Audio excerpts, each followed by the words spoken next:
తెలంగాణ ఆవిర్భావ దినోత్సవం రోజు తెలంగాణ ప్రజలకి కొత్త పెన్షన్ సంబంధించి కూడా తెలంగాణ ప్రభుత్వం గుడ్ న్యూస్ చెప్పిన విషయం మనందరికీ తెలిసిందే. తెలంగాణ ఆవిర్భావ దినోత్సవం రోజు 2 లక్షల మందికి కొత్త పెన్షన్లు ఇస్తామని తెలంగాణ ప్రభుత్వం చెప్పిన విషయం మనందరికీ తెలిసిందే. ఈ నేపథ్యంలో చాలామంది అర్హులైతే ఎవరైతే ఉంటారో వాళ్ళందరూ కూడా పెన్షన్ దరఖాస్తు కోసము ఇటు మీ సేవల చుట్టూ ఇటు మండల ఆఫీసు చుట్టూ అయితే తిరుగుతూ ఉన్న పరిస్థితి కనబడతా ఉంది. దాదాపుగా 2 లక్షల మందికని చెప్పారు, కానీ దానికి అర్హులు ఎవరు అనేది కూడా చెప్పని పరిస్థితి కనబడతా ఉంది. కింది స్థాయి అధికారులకి దానికి సంబంధించి కూడా ఎటువంటి ఇన్ఫర్మేషన్ రాలేదని కూడా వాళ్ళు వాపోతూ ఉన్నారు. ప్రజలు మాత్రము ప్రభుత్వం ఇస్తా ఉంది కదా, 2వ తారీఖు ఇస్తా ఉంది కదా అంటూ ఇటు వాటికి సంబంధించిన డాక్యుమెంట్లు అన్నీ పట్టుకొని ఇటు మీ సేవల చుట్టూ తిరిగి కాళ్ళు అరిగిపోతున్న పరిస్థితి కనబడుతుంది. 2 లక్షల మందికి ఇస్తా అని చెప్పారు, కానీ ఒక్కరికి కూడా ఇచ్చారా అంటే లేదనే సమాధానం వినిపిస్తూ ఉంది. ఎందుకంటే 2వ తారీఖు రోజే మొదలు కాబోతా ఉంది.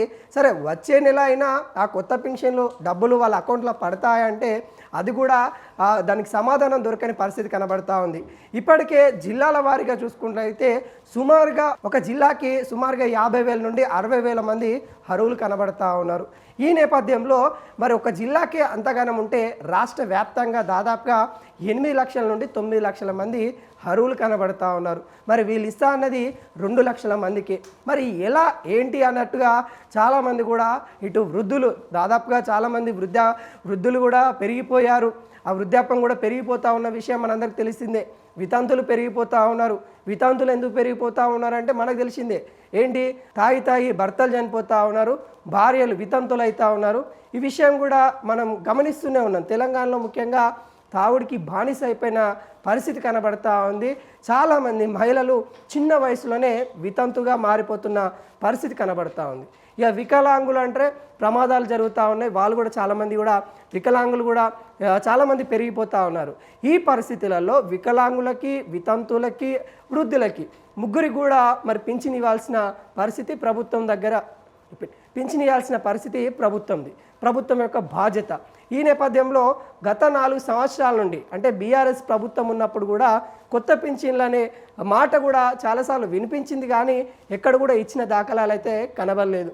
ఈ ప్రభుత్వం వచ్చిన తర్వాత అయినా కొత్త పింఛన్లు వస్తాయని కూడా చాలామంది ఎక్స్పెక్ట్ చేశారు, కానీ ఆ కొత్త పింఛన్లు కూడా రాని పరిస్థితి కనబడతా ఉంది. అయితే జూన్ 2వ తారీఖు తెలంగాణ ప్రజలందరికీ కూడా గుడ్ న్యూస్. కొన్ని పథకాలు మేము నెరవేర్చబోతా ఉన్నాము. దానిలో ముఖ్యంగా 2 లక్షల పింఛను ఉంది అన్నట్టుగా 2 లక్షల మందికి కొత్త పెన్షన్లు ఇవ్వబోతా ఉన్నాం అన్నట్టుగా చెప్పారు. కానీ ఇప్పుడు వృద్ధుల దగ్గరికి వెళ్ళి ఏమైందమ్మా అని అడిగితే కూడా వాళ్ళు కూడా బాధపడతా ఉన్నారు. ఎవరి దగ్గరికి వెళ్ళినా కానీ కొత్త పెన్షన్ వచ్చిందా అంటే లేదనే సమాధానం అయితే బలంగా వినబడతా ఉంది. ఇటు మండల ఆఫీస్ దగ్గరికి అక్కడున్న అధికారులని వీళ్ళు పోయి అడగడం వల్ల వాళ్ళకు కూడా తలపోటు వస్తుందంట అధికారులకు కూడా.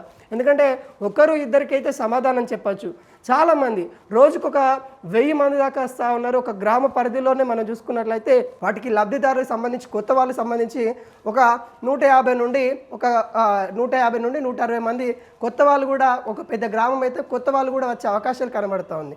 వాళ్ళంతా కూడా మండల ఆఫీస్కి వెళ్ళి క్యాస్ట్, ఇన్కమ్ వాటికి సంబంధించిన ధృవీకరణ పత్రాలన్నీ కూడా మండలంలో తీసుకోవాలి కాబట్టి కొంత ఇబ్బంది పడుతూ ఉన్నారు. మరి దీనికి ఏదో ఒక విధంగా ప్రభుత్వం చెక్ పెట్టాలని కూడా కోరుకుంటా ఉన్నారు. ఒకవైపు చాలామంది కూడా వాళ్ళకి కొత్త పెన్షన్లు రావట్లేదని కూడా కొంతమంది వాపోతూ ఉంటే, మరికొంతమంది పెన్షన్ ఇచ్చేది సరైన టైంకు రావట్లేదనే బాధ కూడా వ్యక్తం చేస్తూ ఉన్నారు. ఇది గ్రౌండ్ రిపోర్ట్, అంటే మేము గ్రౌండ్లో చూసిన విషయాన్ని మేము చెప్తా ఉన్నాము. ప్రధానంగా ఈ పెన్షన్ సంబంధించిన విషయంలో ఇటు చాలా వరకు వాళ్ళంతా కూడా ప్రభుత్వం పైన, అంటే ప్రభుత్వం పెంచిస్తూ ఉంది, పెంచివ్వకపోయినా ఆ డబ్బులైనా కానీ సరైన టైంకు పడట్లేదు అనే బాధ అనేది వ్యక్తం చేస్తూ ఉన్నారు. ఇప్పటికైనా వీటిపైన ప్రభుత్వం స్పందించి ఏవైతే కొత్త పెన్షన్లకు వాటికి ఏంటి గైడ్లైన్స్ ఏంటి, వేటి ద్వారా ఫిల్టరింగ్ చేయబోతూ ఉన్నారు. ఎందుకంటే 8 లక్షల మంది సుమారుగా మరి లబ్ధిదారులు కొత్త వాళ్ళు ఉన్నట్టు కూడా కనబడుతూ ఉంది. మరి ఇక్కడ 2 లక్షల మందికే ఇస్తామని చెప్తా ఉన్నారు.